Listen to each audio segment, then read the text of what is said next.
Hey, good evening, everyone. It's May 12th in Bolshevik America. Welcome to Sacred Cow Barbecue. I'm Patricia Aiken, an average host with exceptional guests, and it is my pleasure to welcome back Mr. Cliff Gardner to the show tonight. Cliff is a rancher from northern Nevada, up around the Elko area, longtime friend of the Bundys. I'm sure he knows the Hages as well, and he is an expert on rangeland.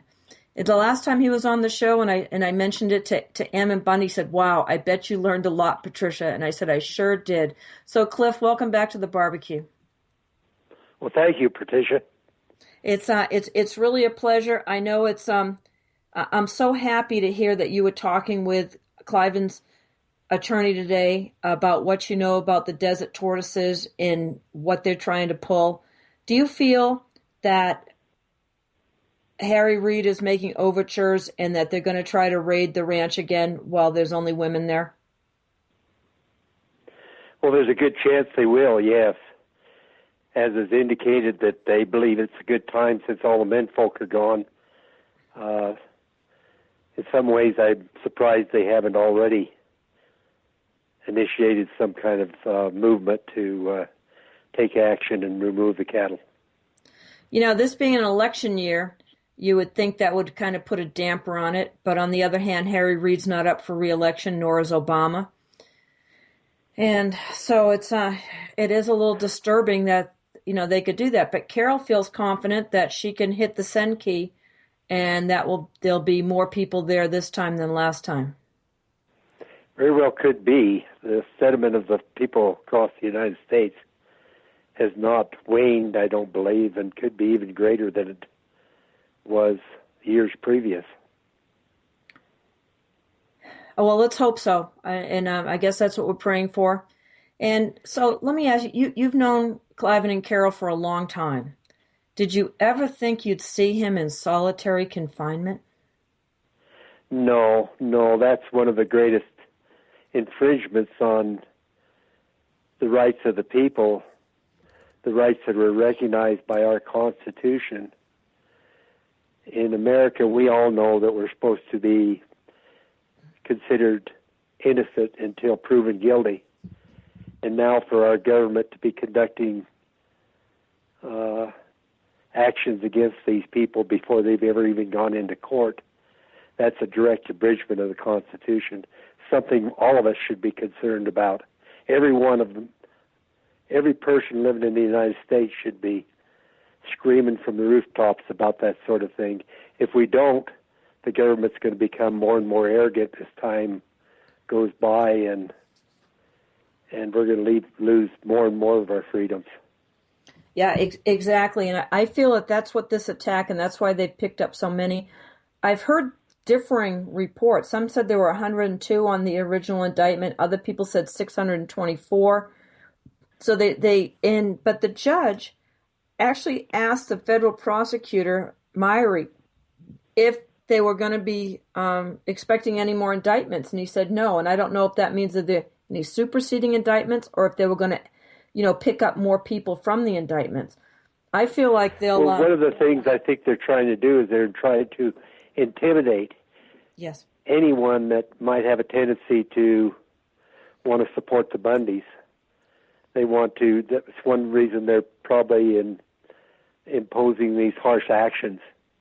Oh, absolutely. They want to make sure that nobody to intimidate the public. Again. So, yeah, we're living under tyranny. We're living under a situation that the founders of our nation never foresaw and tried to prevent in every way they could. Yeah, this is the government that the founders fought to get away from. That's right. Yeah, our government now is conducting themselves in a manner that our forefathers tried to flee from as they left the various European countries and came to America. Yes, I was reading very sad time for our nation and our people. Well, but on the other hand, and I talked to Ammon last summer, a lengthy conversation I had with him about what had happened in the Nevada legislature when they just gutted his, AB 408, the land bill that he really did a great job on, most popular bill in Nevada history. And he said this, after that, he was really kind of despondent about things, but he started looking back at 1770 time in America and saw that the parallels were exactly what they are now. And so that gives me hope that regimes come and go. And so I really feel that this case, both cases with the Bundys and their supporters, good patriots, could be a watershed issue. And I believe that there are good men there and will prevail. Yes, we have to pray and hope and do all we can, because, as you indicate, this could be one of the most important cases to come down in our era, in this time of history. Yeah, and I'm kind of hoping for that. Not only here in the United States, but people all over the world, because, as we all know, it was the influence and example set by America, which created much freedom throughout Europe and the rest of the world. So we need to continue to be, America needs to continue to be a world leader in that respect.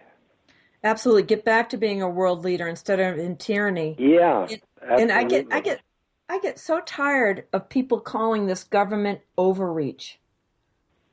It makes it sound like you have bad table manners or something. Like you didn't say pass the biscuits. You just reached over someone to grab one.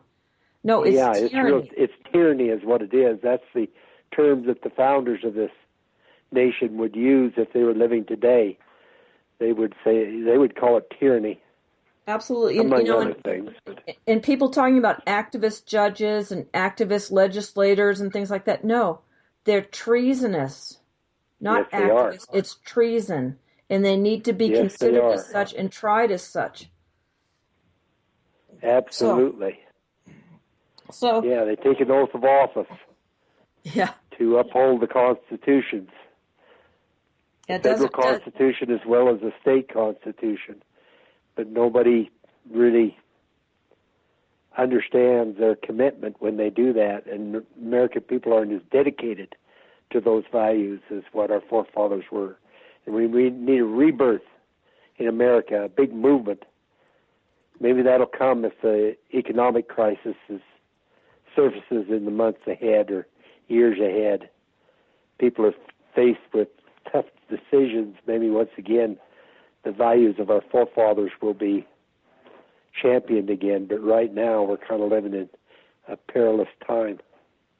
Absolutely. A lot is hanging in the balance here. So yes, there is. There is. Well, how did you feel about the Bivens claim that Joel Hansen, and I'm sure he was assisted by Larry Klayman, wrote this week, the suit against Judge Navarro, Obama, Reed, and Reed's son? Did you have a chance to look at that? I was very pleased. Yeah. I was very pleased. That had to happen. Quite obviously. I mean, that's an unprecedented thing for a judge to try to prevent, and without good data, prevent a client from choosing the attorney or the counsel that was going to represent him. That had to happen. I know. I thought it was shocking because even when he brought it up in one of the hearings, it seemed to be in the one where they were talking about a complex case, and Mr. Klayman was there, and he pointed to him, and he told the judge that cases had been, he didn't say reversed. I think he said forfeited because the defendant was not given their choice of counsel, and she didn't flinch. She knows this is in the bag, with her on the bench. And of course, I'm quite concerned. I'm sure a lot of people are without Scalia. Now, I don't think he's as much of an originalist as they like to make out, but I feel like him not being on the Supreme Court is going to be very detrimental to our country. Yes, he was only doing what our Supreme Court is charged with doing. They kind of indicate, many people within society today indicate that he was a radical. He was not. That's the very job description of the Supreme Court, is to go back to original intent to determine how cases were decided and so forth. Yeah, and if people that were listening last week heard Roger Roots talk about his book, The Conviction Factory, The Collapse of America's Criminal Courts, if you haven't run out and got a copy of that yet, I highly recommend it. I mean, it is a great read. No, I hadn't. No, I know you haven't, but I'm just telling our listeners that I'm still as impressed with that book as I was a week ago, and I hope you're reading it. And anybody that's listening and you get it and you don't think it's a great book, please call into the show and tell me. I'd love to hear why not. So, and by the way, well, in my opinion, I think most of the corruption of the original concepts of our free government has been accomplished by the Supreme Court of the United States more than with the legislature or more with Congress, more than with Congress. Oh, absolutely, I agree. The Department of Justice, the Department of Justice is like the KGB right now, and people saw that coming in the 50s.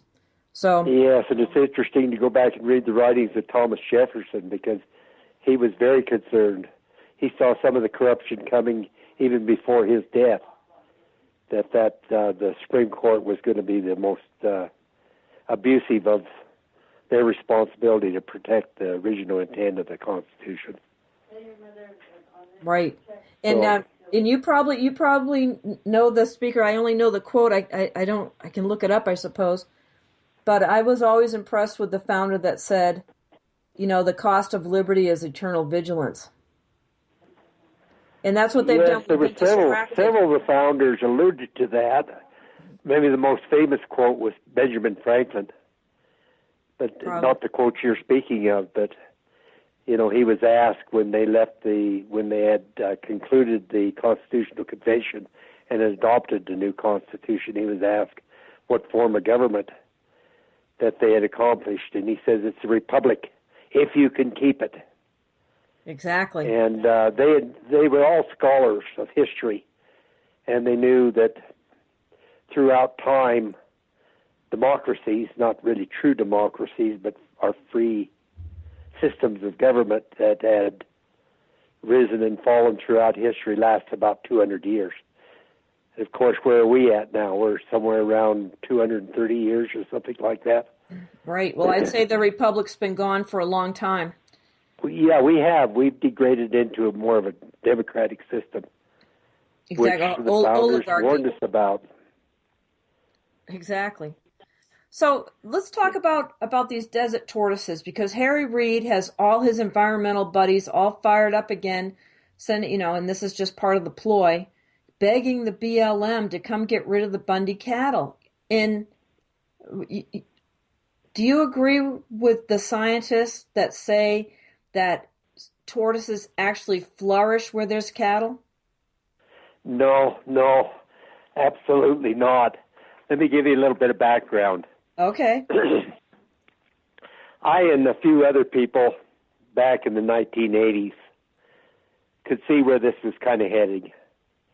And so there was a few of us got together, started meeting mostly in Ogden, Utah. There were several people involved. Bert Smith one, and Wayne Hage another, and myself, and DeMar Dahl, and Kent Howard, and there was 3 or 4 others. But we got together, and we wanted to find a solution. So we started, accidentally, we held a big conference in Las Vegas. I don't know when this was, later half of the 1980s, I believe. And we worked hard and contacted a lot of ranchers, and Forest Service and BLM was putting on a lot of pressure at that time, and we had a great turnout. I think there was over 800 people turned out. And so that encouraged us, and so we started an organization. We didn't know what to call it, but we called it the National Federal Lands Conference. And what we wanted to do was invite in speakers, attorneys, and others that had knowledge. And we held conferences all over the western United States. Well, one of the people we brought in as attorney to speak on the legal aspects of things was a lady named Karen Budd. She was just a young gal. She'd grown up on a ranch in Wyoming. at Big Piney, Wyoming, and her father had been very concerned and talked during her adolescence a great deal about all the problems. So she determined that she wanted to go get a law degree and become a public lands attorney, which she did. And right after she graduated, she spent a stint of time during the Reagan administration when Ed Meese was Attorney General. Well, after that period of time, she started her own practice. And because she had been speaking at our conferences, when the issue arose in Clark County, when the BLM was approaching the cowboys and saying, hey, you got to keep your cattle off the public lands out here for 3 or 4 months during the most important part of the season, the yearly season, well then because they were aware of Karen Budd, they hired Karen Budd. And because Karen Budd and I had become acquainted and I had been making resource presentations, I had put together a lot of slides and I had a lot of data showing that wherever the government was taking over lands with refuges particularly, and in other instances, the fact was that instead of improving habitat for wildlife by removing livestock and so forth, they were forcing those wildlife to leave those areas for private lands. So I was making these presentations.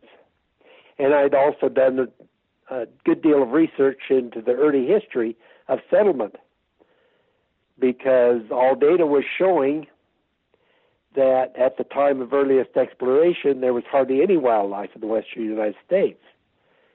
And that was a big aspect of our argument. So anyway, Karen Budd hired me to go back and gather up all the historical evidence I could with regards to early exploration affecting desert tortoise, or determining the status of desert tortoise in the 1800s, and then also to put together all the scientific information I could with regards to relationships of livestock and desert tortoise. So I did that. I spent quite a bit of time in southern Nevada. It was a great experience.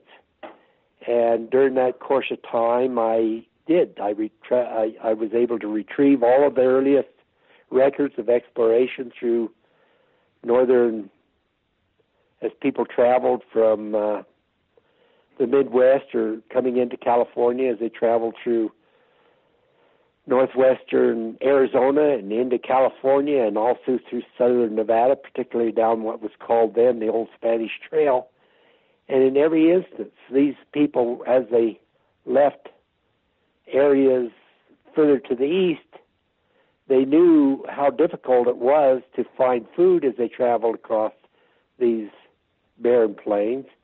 So they would put a herd of sheep together ordinarily, but sometimes a few cattle, and that was to sustain them as they were coming across. And I think in only one instance was there ever any mention of desert tortoise in all the early records that I was able to accumulate. And about that time, I became acquainted with a fellow named Vernon Bostic. Vernon had grown up in Colorado, and his interest, his aptitude was in research. He knew he wanted to get into research, so he went to schools in Colorado and graduated from college, and as a result was able to obtain a position in Silver City, New Mexico with Forest Research Station. And as he worked there a period of time, then he had opportunity, after he had some tenure accumulated, he had opportunity to oversee a study on the Kaibab National Forest. It was the Arizona Game and Fish and the Forest Service, United States Forest Service, were wanting to put a study together to show that livestock grazing was detrimental to mule deer, and they wanted to conduct that study on the Kaibab National Forest, northern Arizona. And so, because of his experience at that time, Vernon Bostic was given the job of overseeing that study, which was extensive. They measured the impacts in several ways, not only by assessing the plants, but also during that period of time, scientists had learned to open up the left side of an animal and put a plug in there so they could actually reach in and obtain contents of the cattle's stomach so they could determine what those animals were eating. Well, after this period of time, during this study, all of the data they collected that there was no competition. And in fact, the impacts of grazing, uniform impacts, was interrupting the growth of those plants and actually causing them to be more productive, and their leafy material was actually higher nutrient value. It was beneficial to mule deer. Well, that was very upsetting to the people in the Arizona game department at that time. The study hey, that's that not way. what we paid good money to hear. And so it was also very upsetting to the Forest Service. And this was being done out of the regional office there in Ogden. So anyway, they put a lot of pressure on Vernon, and he was having health problems. He was having little heart problems at the time, so he had to take a leave of absence. But during his leave of absence, the supervisor of that region appointed an individual, a Forest Service employee, that had had no experience, hadn't been involved in the study, and they completely rewrote the results of that study. So as a result of that, Vernon Bostic, he became disgruntled with the whole organization. And for a number of years, then he worked as a consultant living in Las Vegas, and then later consulting to ranching and mining, and then later went to work so he could finish out his years and get retirement. He went to work for a test site north of Vegas and Pahrump, and then was quite active because of his concern of all the dishonesty. He had gathered a lot of data. He had a tremendous amount of data, particularly had a collection of all the studies that had ever been completed with regards to desert tortoise. So he made me privy. He was getting to be an older man by then, and I was a younger fellow, and so he appreciated my interest.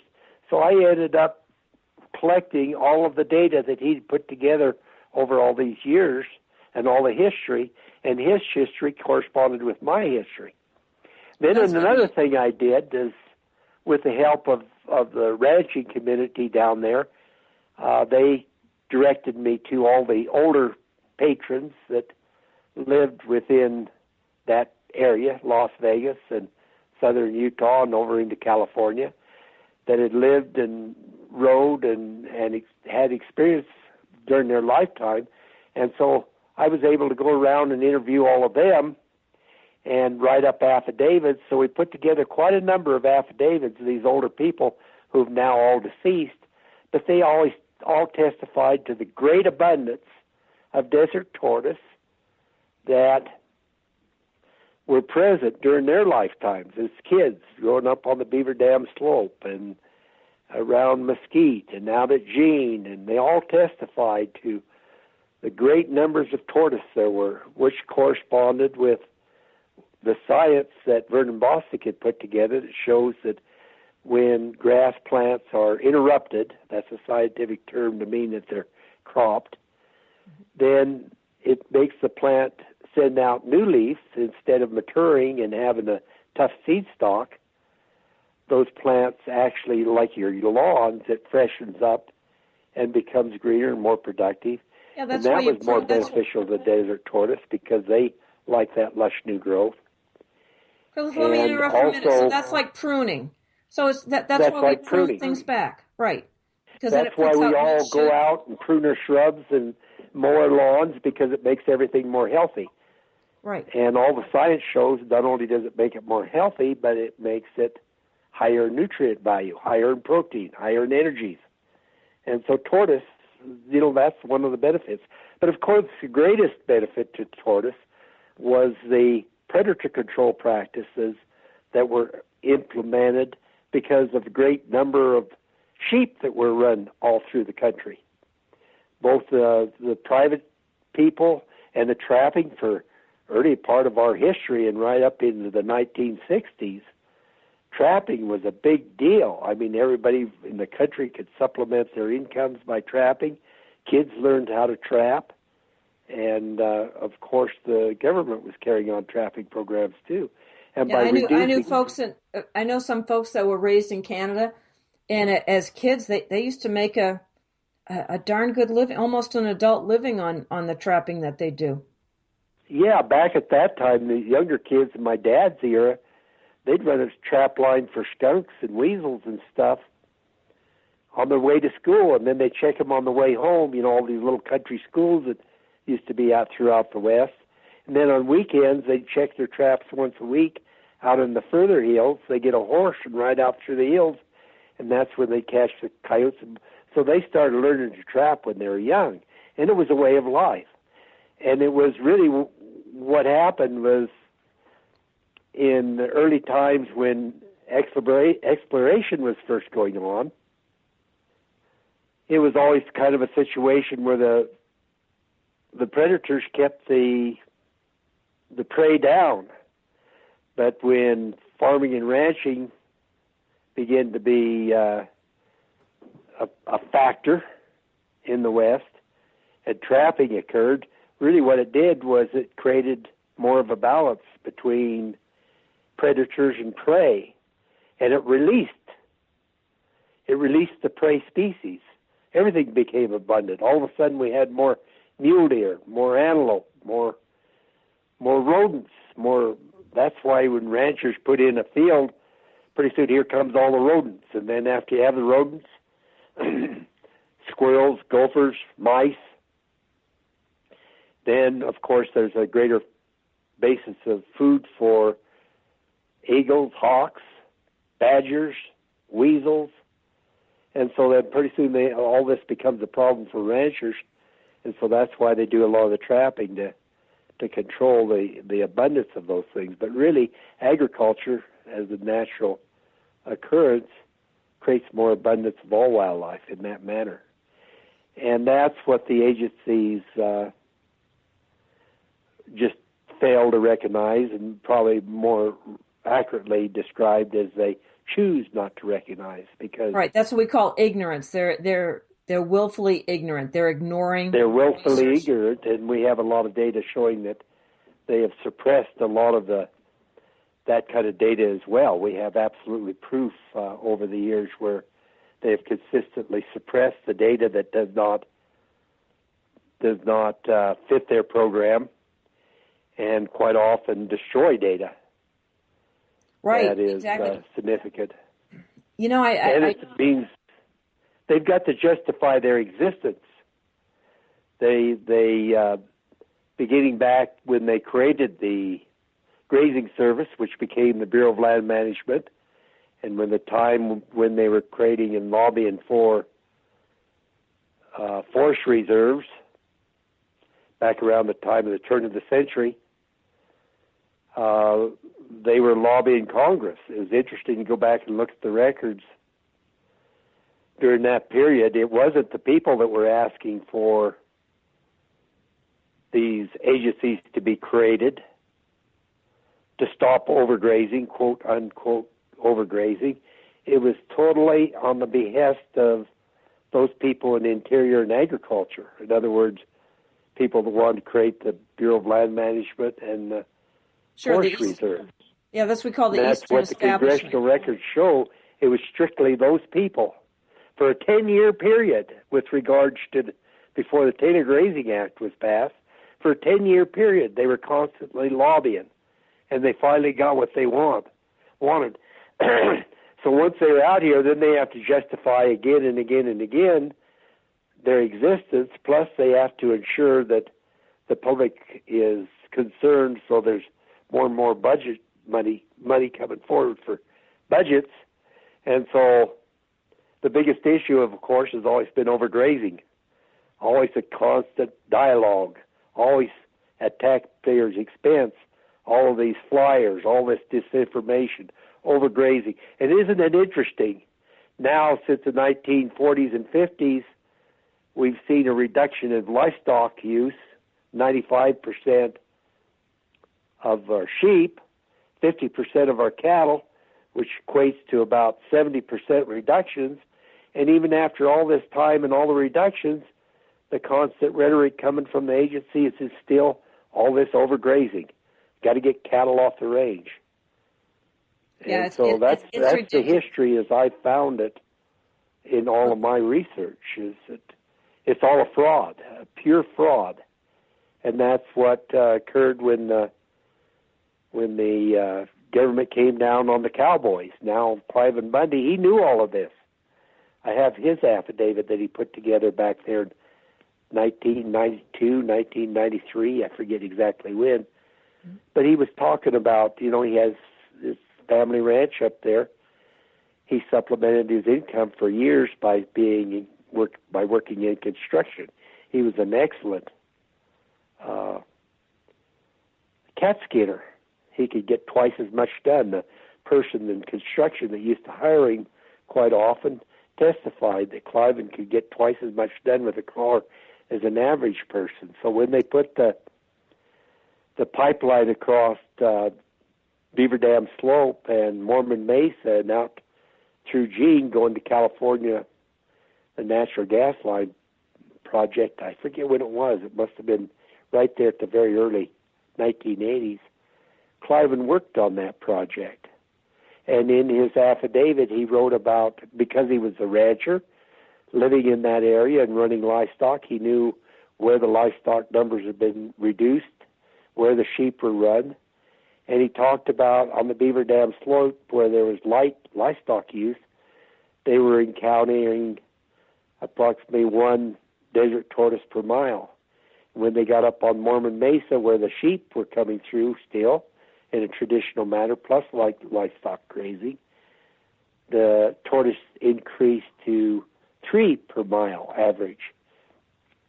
Wow, then when they got down towards Cliff, I got to interrupt you for just a second here, and do our little host duties here, and let everybody know that you're getting a heck of a lesson here tonight with Mr. Cliff Gardner. He's from up in northern Nevada, Elko, I believe, and you're listening to Revolution Radio, freedomslips.com. This is Sacred Cow Barbecue, and I'd like to let everyone know that we're listener and volunteer supported. And so I want to encourage everybody to go over to freedomslips.com, get the archives, get some of the cool products. We got some great seed packets there. Or just make some kind of a donation. If everybody would just throw in a couple bucks a month around here, we wouldn't make these silly announcements. But I thank everybody for listening and for your support. So Cliff, back to you. So in the areas... So anyway, Cliven was very well aware. Cliven was very, very well informed that this thing was a fraud. The whole thing was a hoax. And when he saw it was going to put all of these neighbors out of business, he's also a person that's very concerned about the loss of constitutional rights. He's a 100% constitutionalist, and he wants to preserve the constitutional form of government for his children and grandchildren. He's passionate about it. And I learned that about being around him and his family, and he instilled that in his boys. And so that's what's motivating him. And just as he predicted, absolutely, what has happened is that all of those original 52 permits, I believe there was, that were issued historically. Yeah, 52.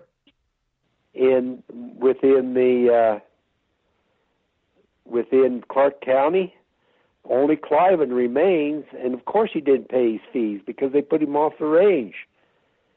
And so he knows, Cliven knows as well as I do and others do, that originally under the Constitution our rights were to be recognized and protected by the states.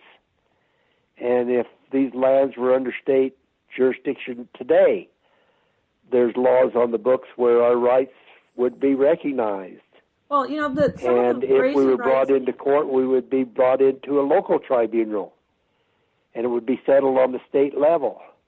which would be a great advantage being, the founders were very, very adamant that they wanted their very definition in their view of trial by jury was be tried by your peers, by those folks that knew the customs and cultures of the area and were familiar with the issues at the local level. And so now with this federal presence in the western United States, we're really facing the same situation that our forefathers were in New England, because at that time, King George and all the people of England were the ones that were dictating and passing the laws governing activities clear across the ocean, you can imagine, back at that time. And they were not allowing the people that had settled the eastern states to conduct their own laws. If there was fires or other problems within the local community, they didn't even have the ability to pass laws on the local level to solve their local problems. And so it was a double problem for them. They couldn't act on their own, and when England and the king did act, it was oppressive to them. And so really, if you stop and think about it today, we've got a very similar situation in the western United States, because it's people that don't know anything about the West, that live in New York or Pennsylvania or Denver, Colorado, that are making decisions for Bunkerville. And they have absolutely no idea what is best for the desert tortoise or for ranching or the local community. And well, the people of Bunkerville and Mesquite, Cliff, I got to interrupt you here. here. I got to interrupt you. I got to interrupt you. I think the people that are making the laws here, or the statutes and the codes that are giving them the force of law, they're not interested in the people. No. They're not doing it for the people's benefit.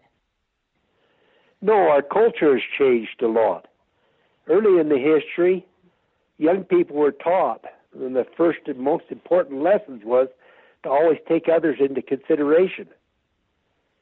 And much of that has now been lost in our society. People don't care about each other or what they do to each other.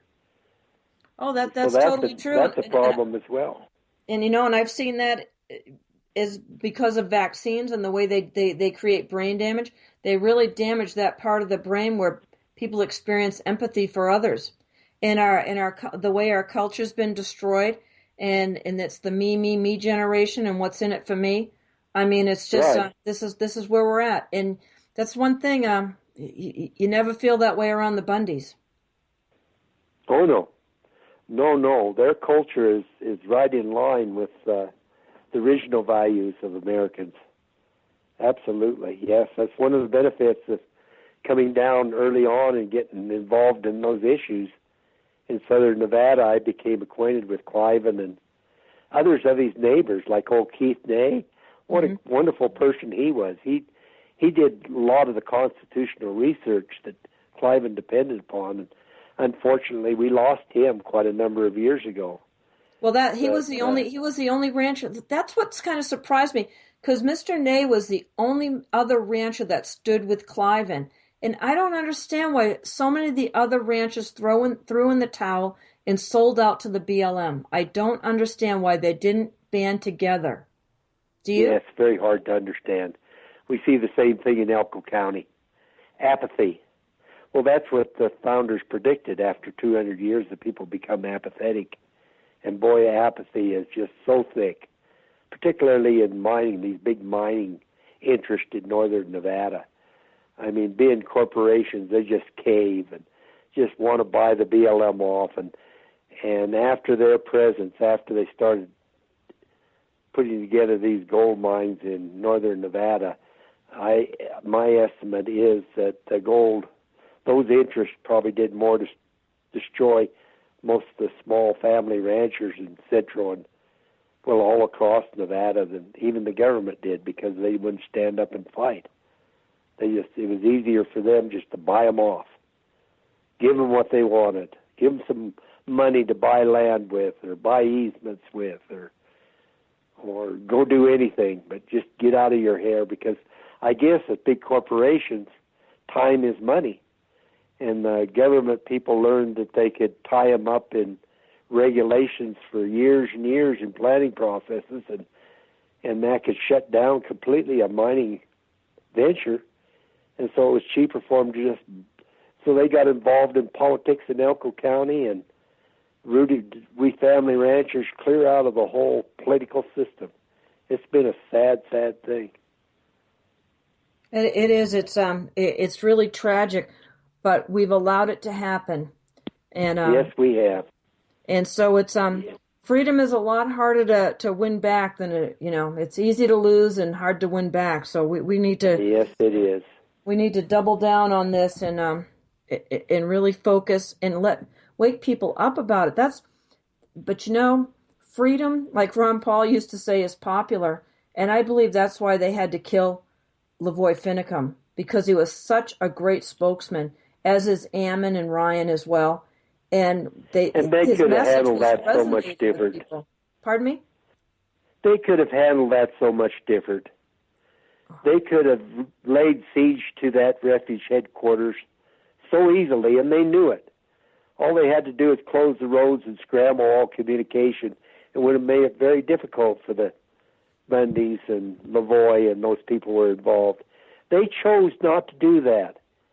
And by the very statistics and the dialogue goes on in law enforcement these days, they know there's great danger that roadblocks are one of the most the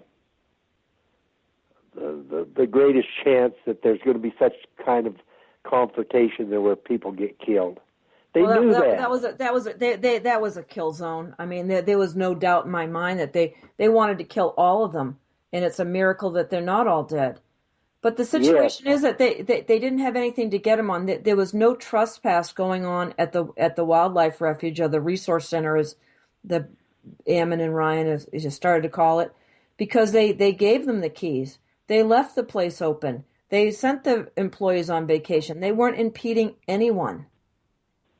I mean, and one of the things that I'm convinced of, because of my experience, see, early on I became acquainted with the Hammonds. Back in the 1980s, that first conference we put on in Las Vegas, at the conclusion I'd spoken a little bit, and at the conclusion this lady came up to me from Oregon. Her name was Susie Hammond. And I talked about the Ruby Lake National Wildlife Refuge, where my family had run cattle traditionally, and how all the data was showing that they were putting cattle off the refuge, and it was in fact causing harmful effects to wildlife. So that's what I spoke about. And following the presentations, Susie came to me, and she was then concerned about what was going on in Harney County and the Malheur National Wildlife Refuge. They were neighbors. And so we started communicating and exchanging information, and we made several trips. My wife and I made several trips up to, and we would stay with the Hammonds. And anyway, I've kind of lost my train of thought now. So that Susie Hammond that you've become. But anyway, during that period of time, I became acquainted with the refuge and its headquarters. And at one time, that was really a wonderful facility. It was right on the border of Malheur Lake, little brush hill or mountain behind it. And during the 1930s, those people that had been, when they had the 3C program, conservation program going on to put people to work back at the time of the Depression, sure, WPA. They had people that were skilled in rock construction, and they came and built a whole series of buildings, 2 or 3 residences, and a refuge headquarters complex, offices, all out of rock. So when I first went up there in the 1980s, what a pretty place it was. But what became obvious was over the years, those rooms were small, and they didn't have any bathrooms in them. And so the refuge people were wanting to abandon that area. And so my wife Bertha and I did go and visit Ammon and Ryan, and Lavoie was there. I wasn't that acquainted with Lavoie, but I was very acquainted with Ammon. I've been around Ammon and Ryan since they were kids. I mean, the Bundys used to come up and hunt deer on the Ruby Mountains, and they'd stay with us for a day or two. And so they were like part of the family. So anyway, during that siege, Bertha and I stopped in there and visited with Right. Ammon and Ryan a couple of times. And it was very obvious what they were doing, what the agency people were doing. They were wanting to abandon those buildings so that they could build a big, more modern complex. And so all of those rooms were being used for storage mostly. Mm-hmm. They weren't being occupied. The old refuge office building was not being occupied like it once had been. And being it was just used for storage, that was why there were so many rats. You know, you remember that Ammon and others were talking about the state of cleanliness and so forth when they first it was filthy. Entered those buildings. That's what it was. They were using them for storage, and all these rats and mice were all through there. So, yeah, the second time we stopped there, we visited at length with Ryan and Lavoie, and they were showing us all the stuff. They were cleaning up the premises. But that it was very obvious that the agencies were wanting to abandon that. And now when they claim there's all that damage, they're claiming that the offenders are going to have to pay all these millions of dollars. I suppose they can use that money to complete building a whole new refuge complex. Yeah, build what they want in finding bonds and things. Yeah, it's a terrible situation. Which obviously they want to do.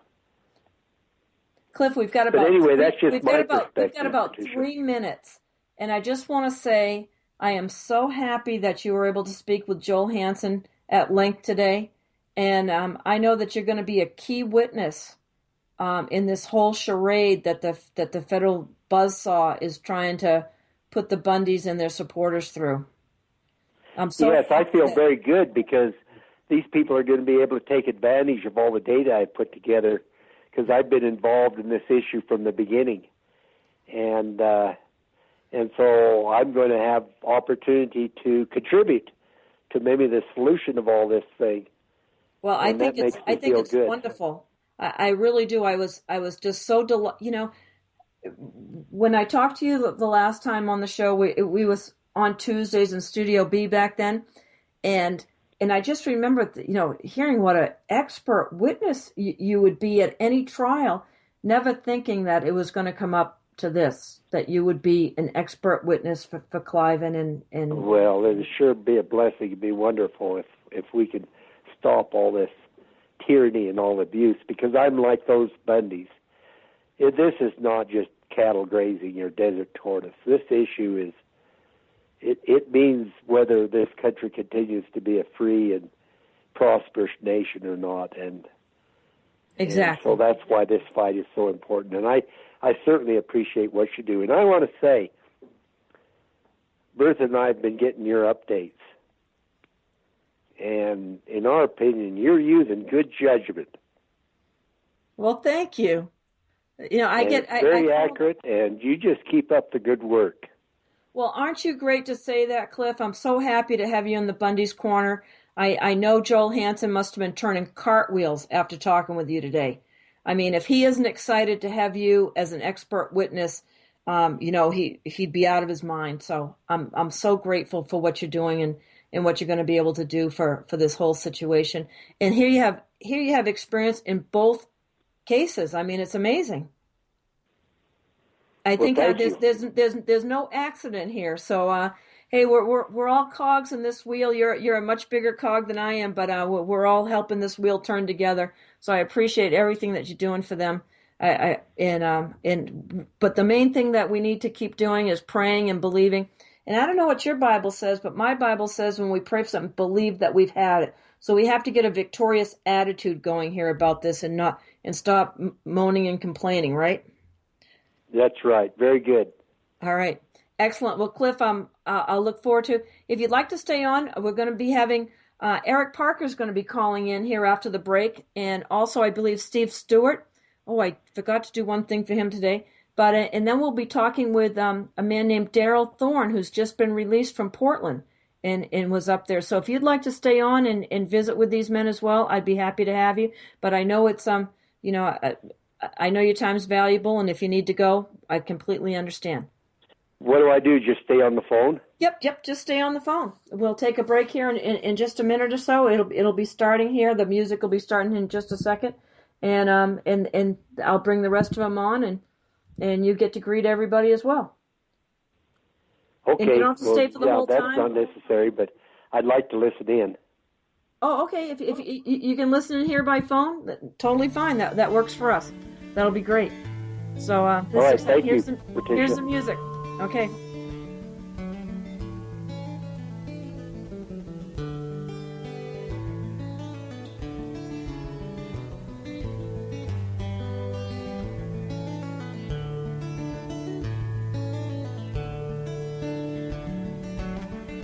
Hey everyone, welcome back to Sacred Cow Barbecue. It's been an enormous pleasure to spend the first half of the show with Mr. Cliff Gardner. Cliff, welcome back. Thank you. And Crystal Smith is here to help out with the phones tonight. We're expecting some very important callers in a little bit. And those of you that might be listening that have Darryl's number, give him a call. We've been trying to call him, and I've been just getting his message machine. I talked to him late this afternoon, and I thought he was set to go. Oh, no, I guess it was around lunchtime. So if somebody can give him a call and remind him, I just sent him a text message, and we'll see if he's available. But if he's not, don't worry. There's plenty to talk about, and we can have Darryl on another time. But we're going to be getting some calls here in just a couple minutes. So Cliff, this Ryan Bundy told me one time that the 51 other ranchers, well, 50, Mr. Ney died, but the 50 other ranchers, they put them out of business in 5 years. It wasn't over a 20-year period. It went by in about 5 years. Yes, that's correct.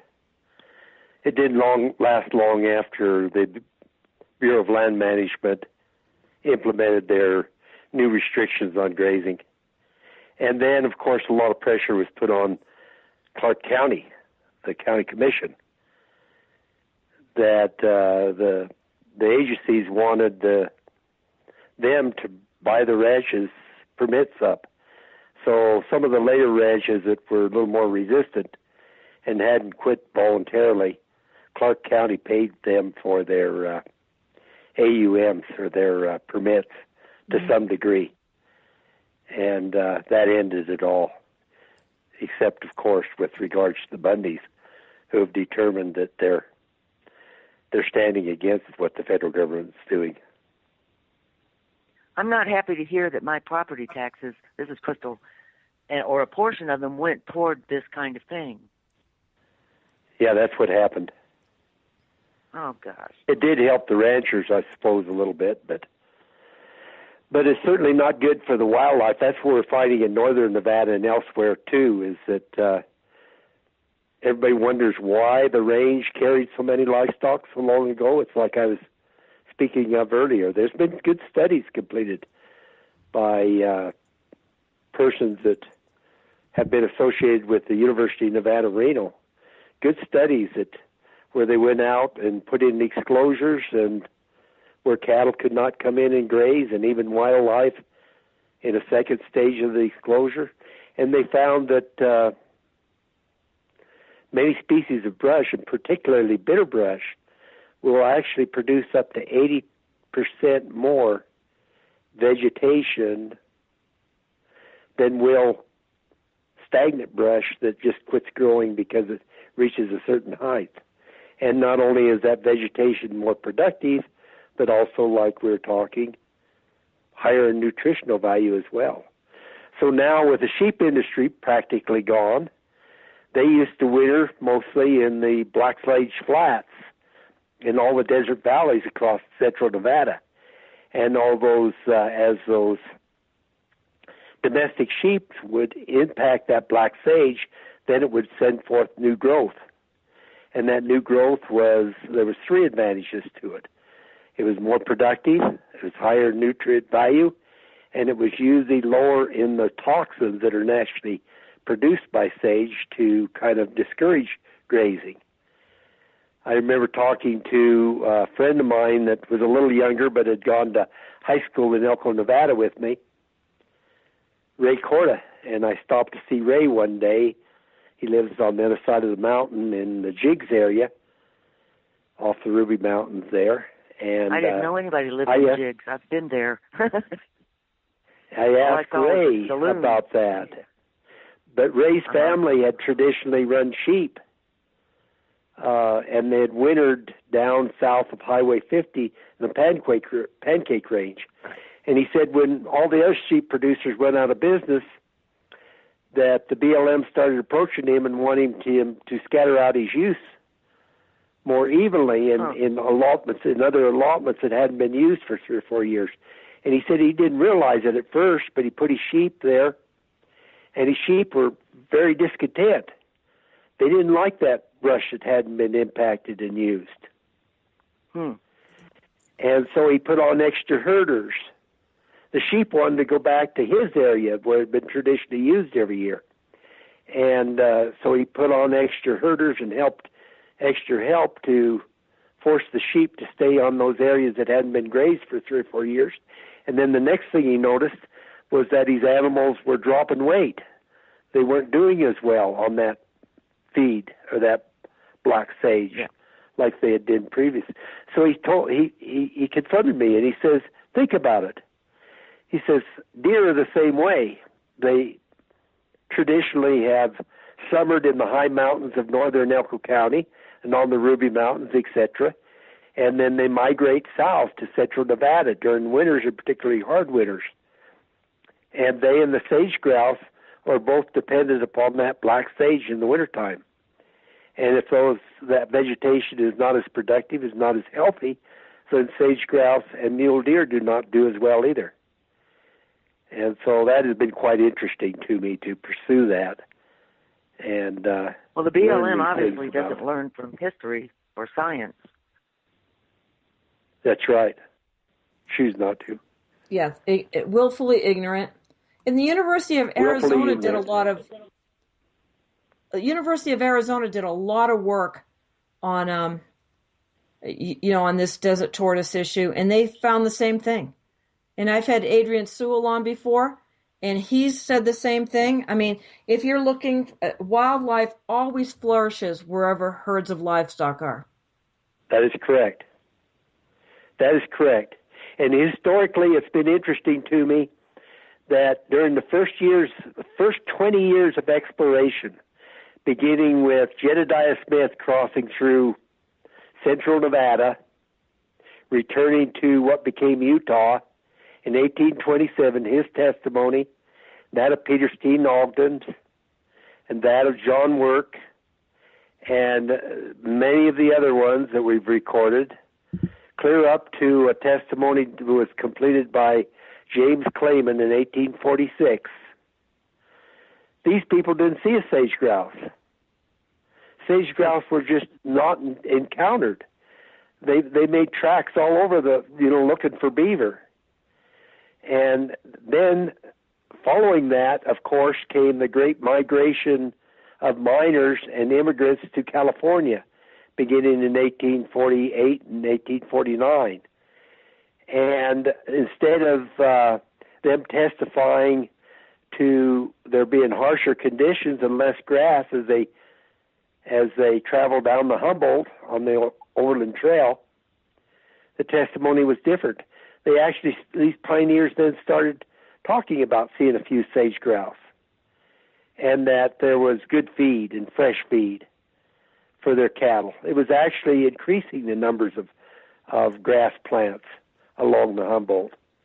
And so we have all of this history, and it's so interesting that no matter how much I published it, no matter how much I presented it in forums, the government has an agenda. They completely ignore all of that. They will not address any of that historical information. Oh, well, this is, let's hope a jury will. I'm sure. I hope we have opportunity for that kind of a situation, but time will tell, I guess. Yeah, well, it's going to be educate the jury.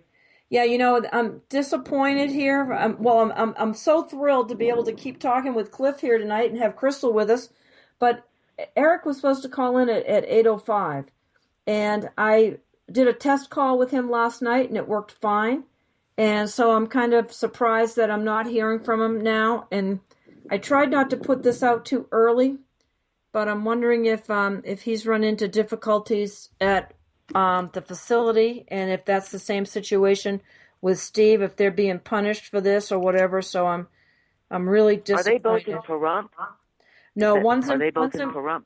No, one's in Pahrump and one's in Henderson. So Steve's in Pahrump. Steve's in Pahrump, right? Okay. So that's and so I'm kind of disappointed about this. Not for I'm just concerned that they may be being badly treated right now because of this call being scheduled. But they get to make calls. Why not call a radio show? I mean, it's ridiculous. So anyway, Cliff, that's really fascinating stuff. And do you find up in northern Nevada where you are that the forestry department, I don't know, I think they're just called forestry, right? Forestry Service. When they take over, the BLM takes over these forested areas, oh my gosh, they're dying. I mean, the trees are all diseased. I mean, they're overgrown. I mean, is that your experience in northern Nevada as well? Oh, yes. Of course, even in northern Nevada, we do not have a lot of timber, just a few scattered larger trees on the higher elevations of the mountains. So most of our vegetation is a range-type vegetation. These are browse species or grass species. But all of these plants are becoming mature, and it's building the DNA of all plants. When they reach a certain size, they quit growing, and when they do, their leafy material becomes more woody, and they stagnate and they quit producing, and so yes, and the canopies are becoming more overgrown because the cattle are not breaking the brush back and creating trails. And so when our 10 inches or 8 inches, depending on the area that we might be experiencing, when this vegetation becomes a full canopy, then when we get a half inch or a quarter inch of rain, and it's all caught in the brush and it re-evaporates away, and there's not as much litter on the surface of the ground anymore, and so when rain does fall, it just runs off instead of being absorbed, and there's just a multiple of factors that are just causing all kinds of problems for a range, and then in turn all kinds of problems for wildlife. And these so-called experts just choose not to see it. Yeah, I'm surprised. I always say we live in opposite land. Whatever the government's saying or whatever the media is pushing, it's usually the exact opposite. Opposite. And that's no more apparent than it is here in this situation. Yes, they're preserving the land for future generations. My foot. And they have had control of all of the rhetoric, all of the education material, and so they've had it their way.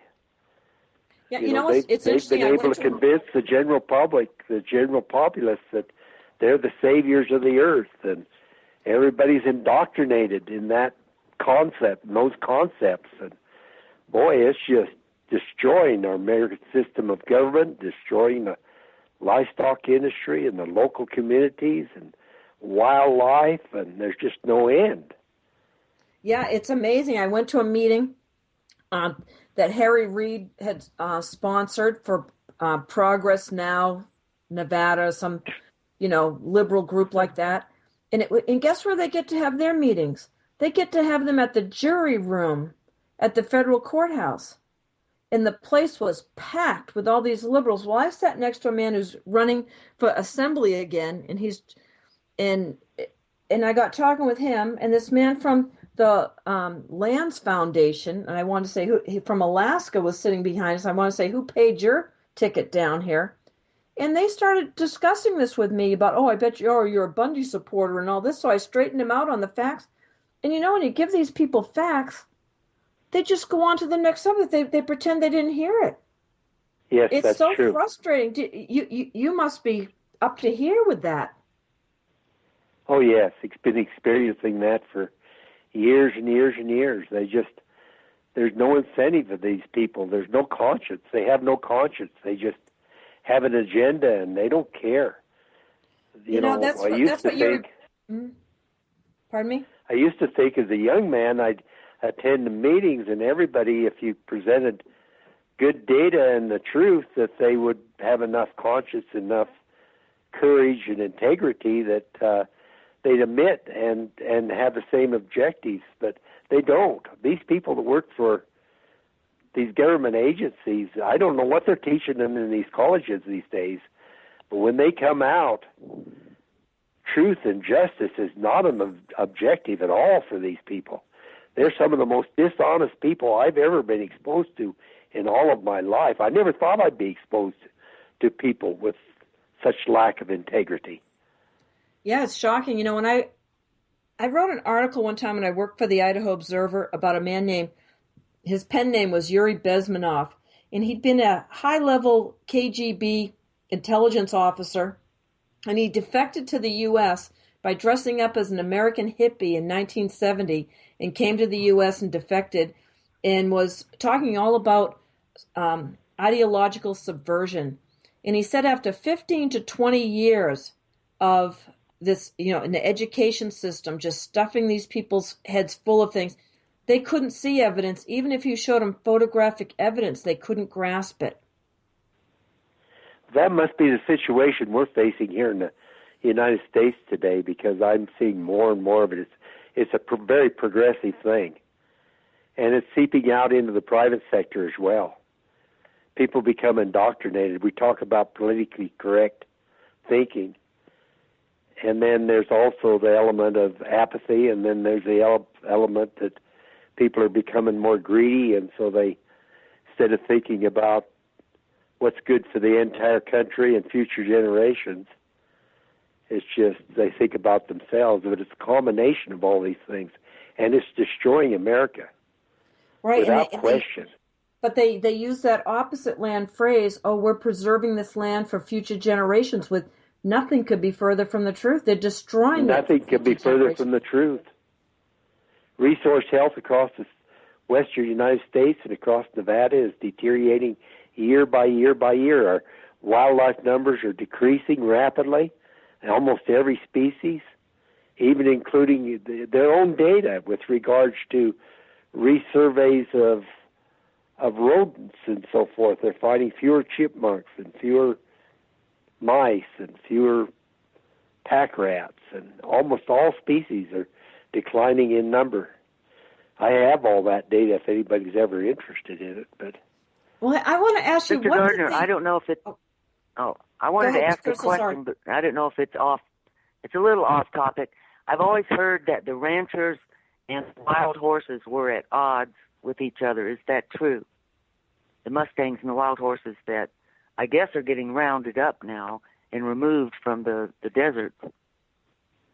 No, what do you think about the wild horses? Still remains tremendous problems with the wild horses on the ranges, because the wild horse numbers, they fill all these facilities. What do they estimate? There's 50,000 horses now in holding facilities, and their budgets are a problem, so they, it costs a tremendous amount of money to feed these. They don't feed them average hay. They go out and buy the most expensive hay they can to feed these animals. And the horses aren't used to it, and they get bloat, and they die. Well, some of them do if they change their diet too rapidly. And, of course, then after they're on those high rations of alfalfa and so forth, they can't put them back on desert shrub, because then that's when the real problems begin. But anyway, getting back to your original question, I wrote an article trying to express what is the problem with wild horses. You've got to understand that sheep or ungulates, which would be sheep, goats, and And that's true with wild ungulates as well. And cattle, they have 4 stomachs, and their whole digestive system works differently than with horses. What they do is in those 4 stomachs, they actually eat these browse species and grasses and so forth, and then it goes into a big vat. And this big vat, as it kind of ferments, they have bugs in their gut. And the bugs multiply and die off by the thousands. And then the cattle and sheep digest the bugs. They don't really digest the forage. They digest just the bugs. That's the way those 4 stomach animals, that's their mechanism for living. So it's kind of a fermentation process. It's a fermentation process. And so consequently, these animals, when they're on the range, they can use a broader variety of vegetation than what horses do. So if a rancher puts his sheep on the range, particularly sheep, I don't know if you people are students of Alan Savory or not, but he explains a lot of this, has explained a lot of this. But when a sheep man puts his sheep out on the range, he moves those sheep constantly. They'll move through an area. And those sheep will impact, and because of their being ungulates, they impact not just the grasses, but they eat the forbs, which are weeds and flowers. That's forbs. They eat the forbs, they eat the grasses, and then they take a lot of the browse plants, like I was talking earlier about black sage, and they'll take a lot of bitterbrush, which is a very important browse species on the mountain slopes of northern Nevada and central Nevada.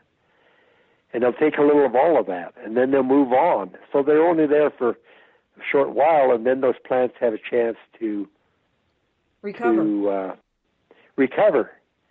And cattle, they're not quite as advantageous to be on the range, but ranchers only put them out either in the spring or summer or fall. They have the different seasons where they move their cattle from one area to another. And so their impact is for a shortened period of time. Then you take the wild horses, which are feral horses, really. They're really were. There was no ranchers. In the Great Basin, there was no horses to speak of in earliest exploration. Everybody used to run their horses out on the range when they weren't using them. And the ranchers did, and then they'd gather them, and if they didn't get them gathered, then they started calling those Mustangs. And then they were, before the government took control of them, then anybody could catch a Mustang. It was the same as a stray, and claim it. Well, that was just common language, call all those horses Mustangs. But anyway, they had Mustangs out there, and the horses don't use they'll eat some browse plants, but not like deer and sheep will. So they're not. Cliff, your phone's fading on us a little bit. Okay, maybe I'll have to go grab another phone. No, you're better now. You're but better anyway, what this all boils down to is that because horses are left on the range year-round and they only choose grass plants primarily, they just keep coming back and using that plain plant again and again and again and again. It grows up another inch or two, nice green forage with no dead matter among it, and they bite it off again, and the plant has no chance to recover. It becomes weaker and weaker and weaker, and either quits producing very much volume or dies out altogether. So those horses are there year-round, where cattle and sheep are not only there for a shorter period of time, but when they're there, they make twice as efficient use of the vegetation because they've used so much variety of plants. So the average layman does not understand that. But that's not the worst of it. The worst of it is the rancher could deal with that because they got to be too many horses in the old days. Well, if you had the skill yourself, you went out and ran the Mustangs in, and you make saddle horses out of the best of them, and the rest of them, there was a market for them, and so the horses were kept in good condition that way. And I remember going through history in Elko County, on an average back there in the 1940s and 50s, after all the gathering was done in the fall of the year and the sheep and cattle were shipped, the ranchers would go out and gather the excess horses, and there would be an average of about 2,500 head of horses that would be shipped out of Elko County every year in that manner. Well, then here comes the government, and they take control. And then pressure is put on them by all of these groups all over the United States that don't understand anything about the range, and they don't ever even go out and look at the horses. It's just all in their heads. And so they think the ranchers are told by different people that the ranchers are killing all the horses and running them all off the range. And so the pressure is put on the BLM to not kill these wonderful animals. And so now the ranges are completely overrun. So let me give you a little bit of background. After about 1971, 1972, I think it was 71, that they passed the Wild Horse and Free Roaming Burro Act of 1971. Yeah, 71. Yeah, that's it.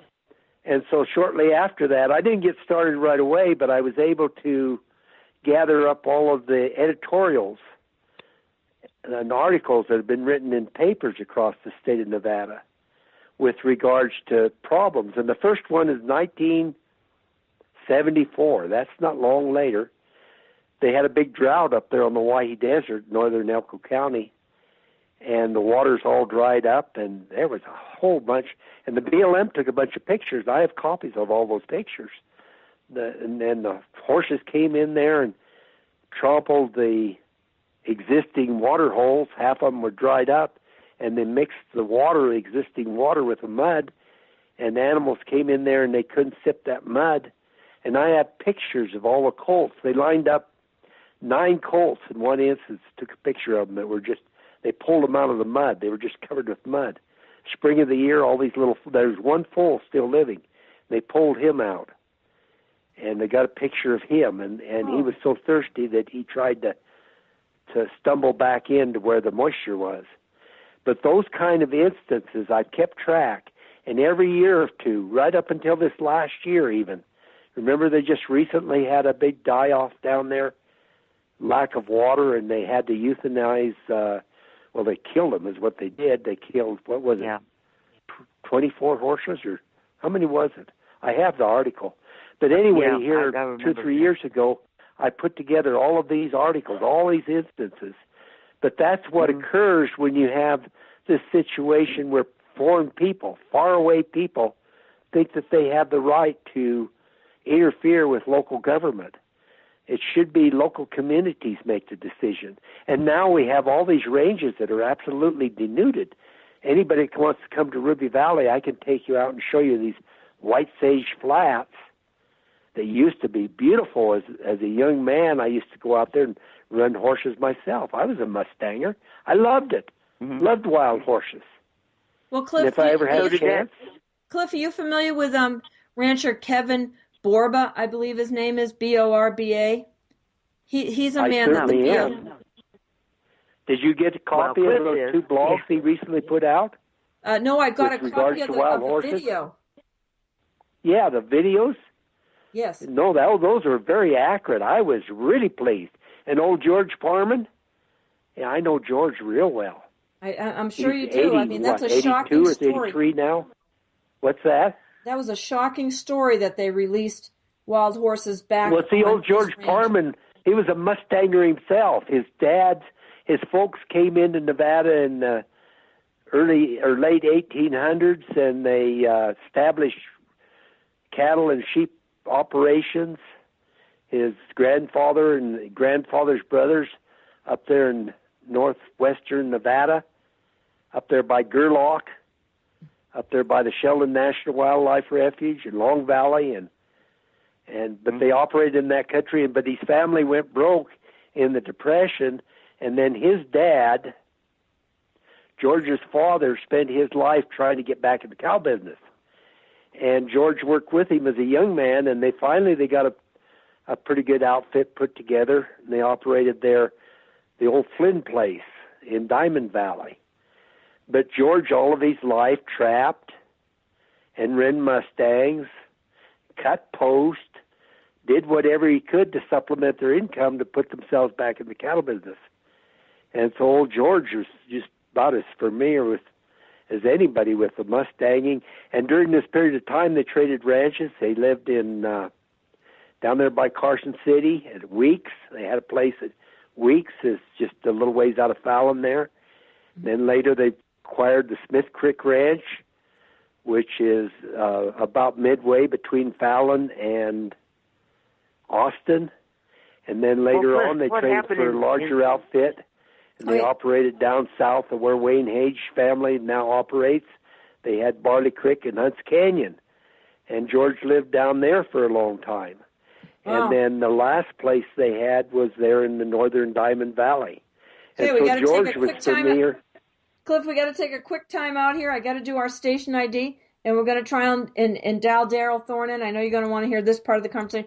Cliff, you got to come on more often. Yeah, and I'm talking too much. So No, you're always fascinating, but I just got to take a station break. Everyone, you're listening to Revolution Radio, freedomslips.com. This is Sacred Cow Barbecue. My guest tonight is Mr. Cliff Gardner, a wealth of information.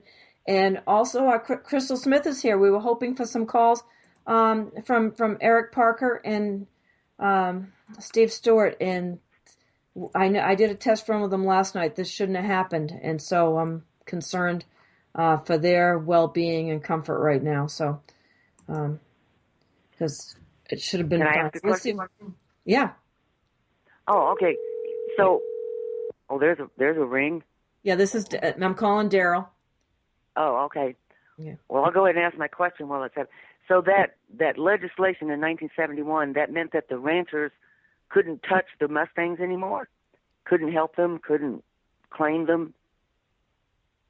Yeah, it outlawed them going out and doing what they had done traditionally, whereby they'd automatically, systematically go out and gather wild horses, and so they couldn't do that anymore. No, that prevented that from occurring. Well, no wonder they're having problems. Okay, well. Yeah. Okay, well, Darryl, I want to say welcome to Darryl Thorn. Welcome back to the outside, and welcome to Sacred Cow Barbecue. Darryl, how are you tonight? I'm good. How are you? I'm good, thanks. Listen, I want to introduce you to Mr. Cliff Gardner. He's been my guest here tonight. We didn't get EJ and Steve didn't get a chance to call in. I'm a little concerned about that. And Miss Crystal Smith is here with us. And so we want to hear more.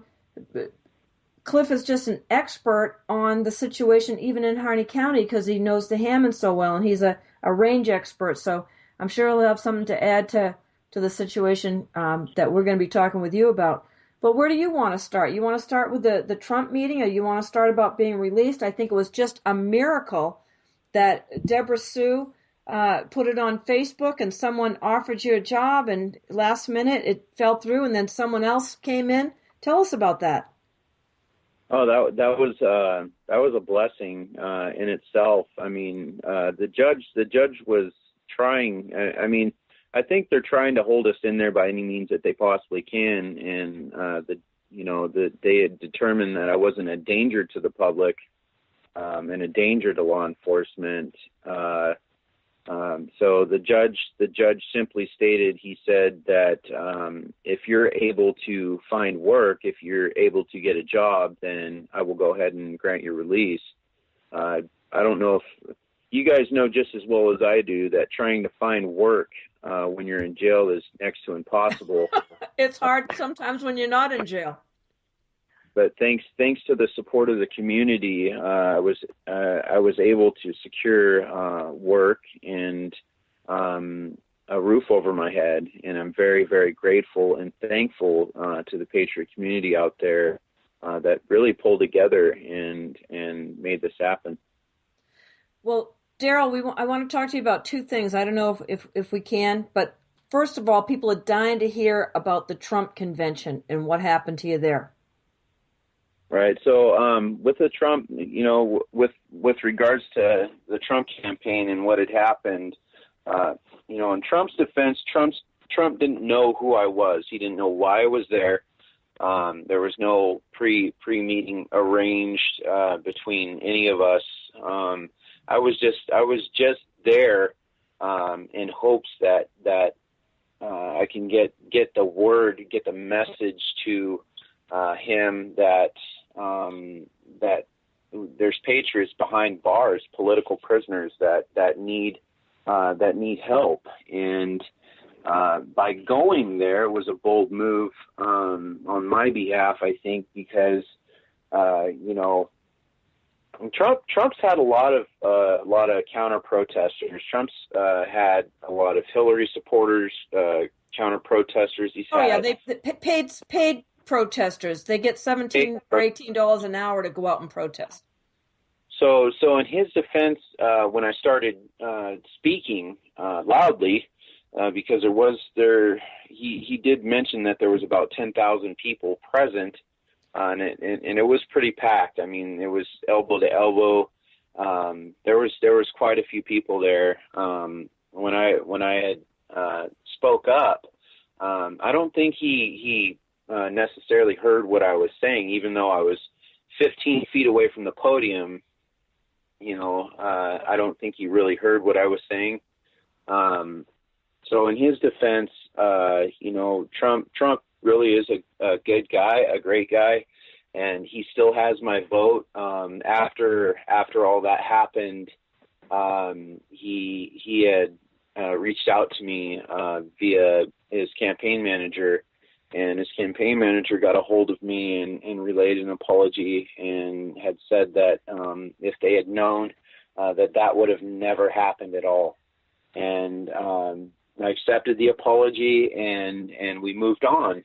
So tell us, what was that like? People came out of the crowd, because I saw the video and he's saying, get rid of this guy, and then you were dragged out.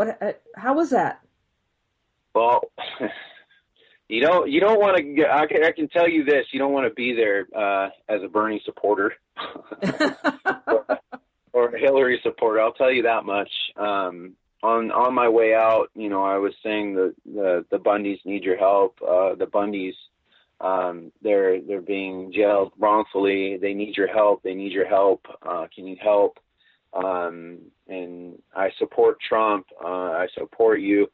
That's what I was saying on the way out.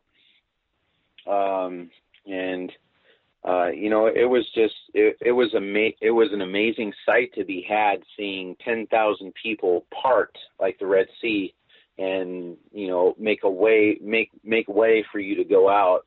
That was kind of that's pretty amazing when the crowd's already elbow to elbow and it parts. I mean, where did that energy all go? I mean, that's pretty amazing. But Darryl, you were in prison. When were you arrested? I was arrested February 11th. February 11th. And where were you, and how long had you been at the refuge? I had been at the refuge for, I think I got there a week after the refuge had started, and I stayed there all the way up until the assassination of Lavoie. So basically the night after, made the decision, if things were to escalate on their side. I had a significant other with me that is not with me no more. I'd made a promise to her mother that I would get her home safe, and I did. I did intend on. I fulfilled my promise to her. So, she's at home. She's been home. She's safe and sound. So, I followed through. Okay, so when did you realize that there was a warrant for you?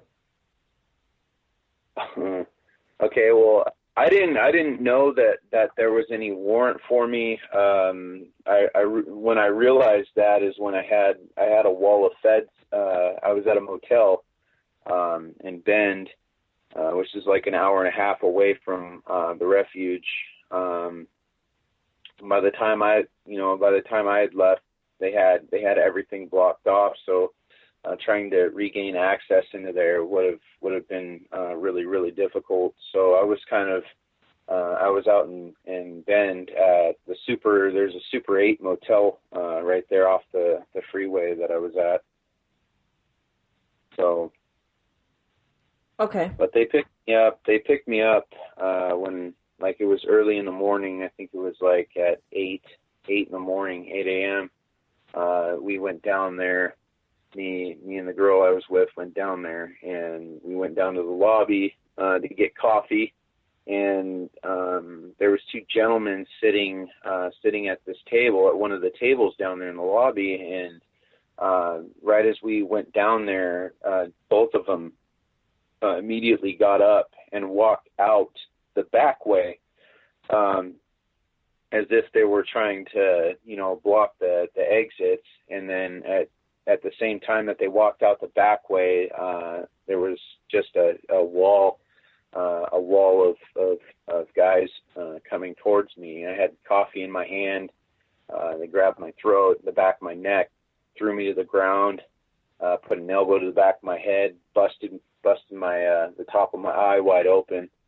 And they were.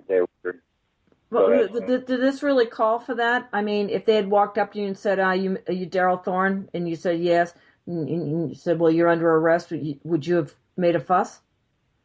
Absolutely not.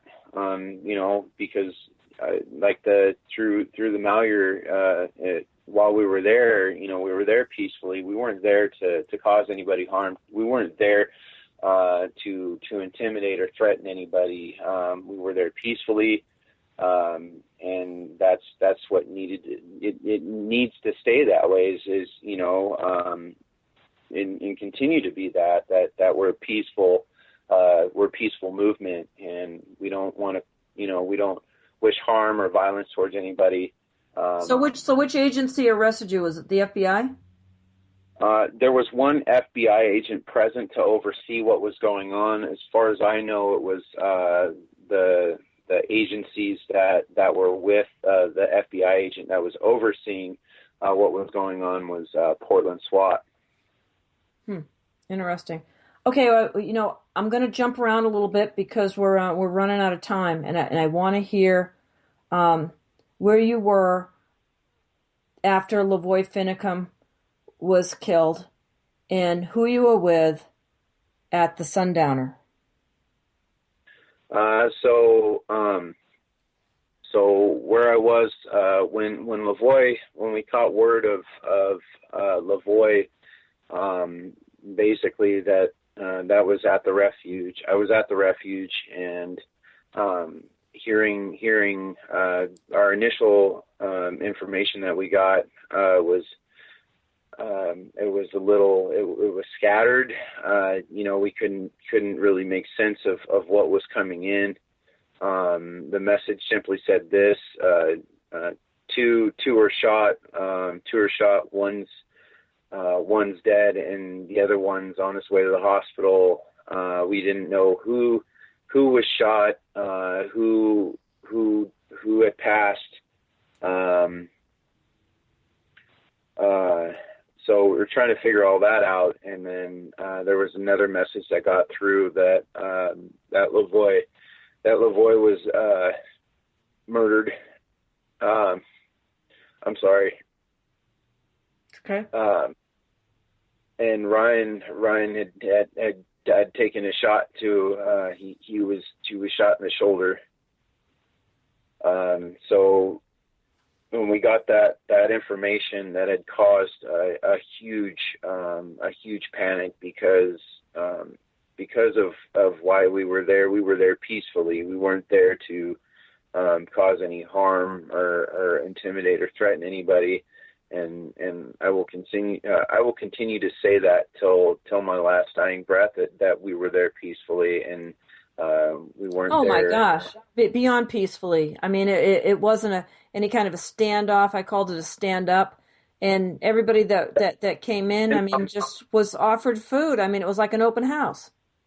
Absolutely. The standoff part in that is a skewed narrative that was pieced together by the media itself. Right, and and you can tell it was done before in the shootout. There was no shootout, but there was no shootout. There was no standoff. Anybody in the surrounding community was able to go down there. On one occasion, there was a high schooler, I believe, that had come down there, and he just wanted to come down and check it out. And I believe he had a newspaper for a school that he was doing. So he had a chance to talk to some of the guys, and there was laughs and handshakes all the way around. Nobody was ever put in any immediate danger at any point in time, or any time for that fact. Okay, back to them. Can you talk to me about this? We talked about it earlier. I want to talk about the video that Mark McConnell made and who made it with him. Can we talk about that or not? Sure. Feel free to say no. All right. Because we've got less than 10 minutes here. So I want to hear about this video, because we all know that Mark McConnell, well, I say he's a Fed. He ran right out and made this video and put out all this disinfo, and then had to say, oh, I'm sorry. I really couldn't see that far ahead. So what was that room like? The atmosphere in that room was it was stale. Like when me in that room, it was me and my girl at the time. We're both there, and Mark McConnell was out in the front portion of that room. Now, if you go to the Sundowner, it was at the Sundowner in room 21. The front portion of that room was 2 beds. Now, in the back portion, there was makeshift bunks put together. It was kind of like crammed in there. There was a row of 4 bunks that were all crammed into this little back room. And when we had gotten there, Mark McConnell was present in the front portion of that room, and he really didn't have much to say. I mean, that was like the morning of Lavoie, and there was no sadness. I mean, with the exception of us, we were both just bawling our eyes out because we'd lost a dear friend, and just the look on his face was that of just a blank stare. He didn't have no emotion. He didn't have just no emotion. And when me and my girlfriend were both just crying our eyes out. They had approached us and asked us, well, why are you crying? Why this, why that? You guys need to do a video of this and that. I said, to be quite honest with you, I don't really feel up to doing a video right now. And another thing is we just lost a dear friend of ours. So if you can kindly give us our space, that would be greatly appreciated. And they just kept pushing and pushing and pushing. It was a gentleman by the name of for how I know him anyways, how I met him. His name was Sergeant Major. And he kept pushing for this video. And I just, we both weren't up for anything, in light of what happened. And then what happened? Well, Mark, he was sitting down on the chair there, and I literally watched him do that first video, and I was just disgusted. I actually eventually, I walked away. And yeah, I didn't, from that video, it didn't look like anybody else was in the room. It felt like to me that he went running somewhere and made this video, but there were other men there. Were they from any particular organization? as far as I know, I really don't.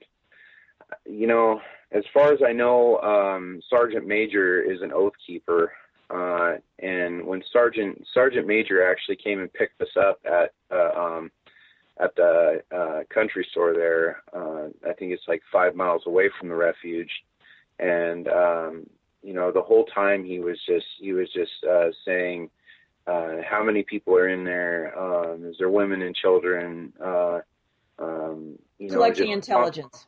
Trying to collect intel and pumping for information, and he told me to be quiet at one point because he was calling the FBI to report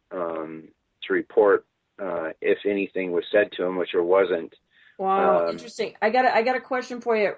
Renee Powers says, so it wasn't the school. You were at a motel called the Sundowner, right? Yeah. Okay, because everyone says it was done at the elementary school because of the numbers on the trim, but not this first one. And you've seen the first one again. Have you seen the first one again and know what you're looking at when you see it? The first one was at the Sundowner. Okay. I can guarantee that. Okay. All right. Just wanted to hear that. Thank you. Hey, we're coming down to short strokes here. Darryl, we'll have to have some more of this, but do you have a court-appointed attorney? I believe my attorney's, as far as I know, I don't think that she's a part of the federal bar or the federal bar. I think she's an independent. Yes, that's what they have. They have federal defenders, but I think what they've done here in Nevada is they've just picked up people in Las Vegas, attorneys in Las Vegas, and they're paying them to be court appointed. So that's yeah. So are you satisfied? Am I satisfied with her? For the most part, yes. She got me out. And she was working hard to get me out. Good, right? Glad to hear that, because sometimes some of the men are saying that their attorneys aren't doing anything for them. There was a time where I felt that she wasn't working in my best interest, and I told her that she was fired. At which point she filed a motion, and we went before the judge. And I called on the Lord to help me through whatever decision may come through, and it was that of okay, well, we're here, we're in front of the judge. Do you feel the same way? No. Okay, well then let's move forward. Interesting. I want to ask Cliff Gardner, do you have a question for Darryl before we wrap this up? No, but I certainly appreciate getting to listen in and get that perspective that Darryl is offering. Well, how's Ammon doing? Were you able to see Ammon and Jason Patrick and these other men while you were there? Or were you separated in a different area? The only time that we ever had any interaction with each other was it was court time. So court time, they would pull us in from the Justice Center. They'd pull us in out of Inverness, which is like their overflow facility, and they'd put us all together first at the Justice Center, and then they'd haul us over in this little bread van. That was like, it was really, really cramped and small. I mean, it's hard to describe it, how small it was, but they crammed us all into this van, and they transported us over to the Fed building, and they allowed us, to be together at court time, but other than that, they kept us separated. Yeah, this is just heinous, absolutely heinous that you men aren't allowed to work on your cases together. I mean, this has got to end. Well, Darryl, how's it feel? We're wrapping this up, and it'll be a minute before the music starts. I want to say, how grateful are you to be out? I mean, how's it feel? What's the first meal you had when you got out? The first meal I had when I got out was I think it was Domino's. I had a slice of pizza, and it's kind of hard. It was kind of hard eating it because knowing that they're still in there and they're eating that garbage. It's industrial strength slop, isn't it? What's that? It's industrial strength slop. It's disgusting. Yeah. They on one of the boxes on one of the things they have these fish patties in there. Right on the side of the box it says not fit for human consumption. So what does that tell you? Oh my gosh! You see that printed on the box? All right, we gotta talk about this some more. Mr. Cliff Gardner, thank you so much. I'm so happy that all this research has come to this point. Darryl Thorn, glad you're out. Crystal, thank you for your help, and we'll look forward to seeing you all next time.